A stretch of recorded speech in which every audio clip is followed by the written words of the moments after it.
HUD's postponed their increased MI from September 7th to October 4th, so you have a little bit more time before the higher FHA tax kicks in. You know, we caught a little grief for calling the higher MI a tax. A tax by nature, though, is money taken from one source to be used for another purpose, right?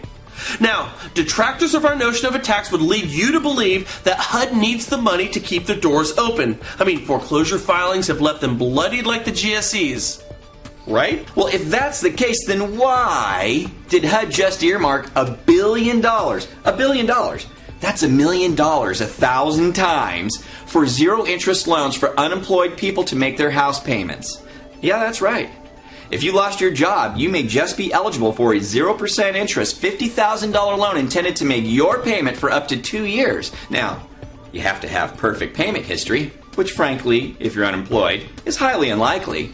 But if you're that guy, then this may be for you. Here's another point. If HUD's broke and needs to raise money through higher MI, then how can they afford this program?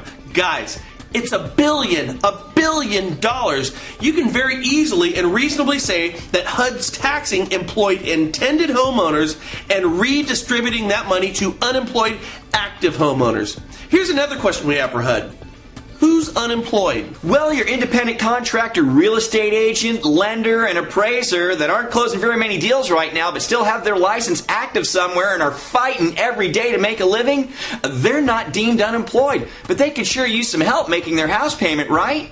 In other words, for those whose chosen profession has been some of the hardest hit in our country, the profession that HUD's very existence is dependent upon, those people, they're not unemployed and therefore not eligible for HUD's generosity.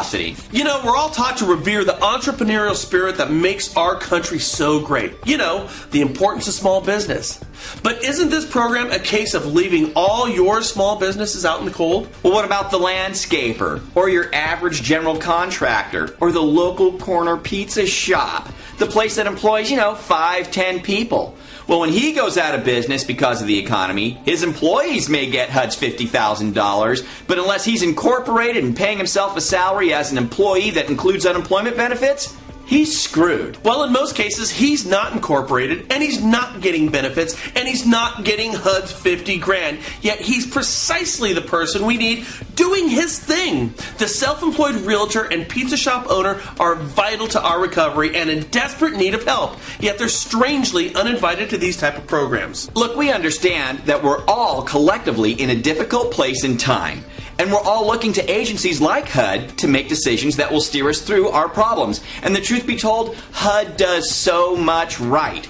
However, and this may not be popular, but handing out money to unemployed people and neglecting the entrepreneurs that employ them just doesn't seem right. Look, in any emergency, you're taught to help yourself before you help others. I mean, I don't think anybody would argue the dire nature of our situation. Right, so shouldn't policy first be based on helping those that would then be positioned to help others and not the other way around? I mean, you tell us down below. Listen, this is just two guys' opinion, and it's not a matter of if you agree or disagree with us. The question we have, is this a conversation worth having? If you feel that's the case, forward this video on and keep the dialogue going. That's right. And also, if you're meeting us for the first time, please subscribe for free down below, and we can continue to have conversations like this in the future.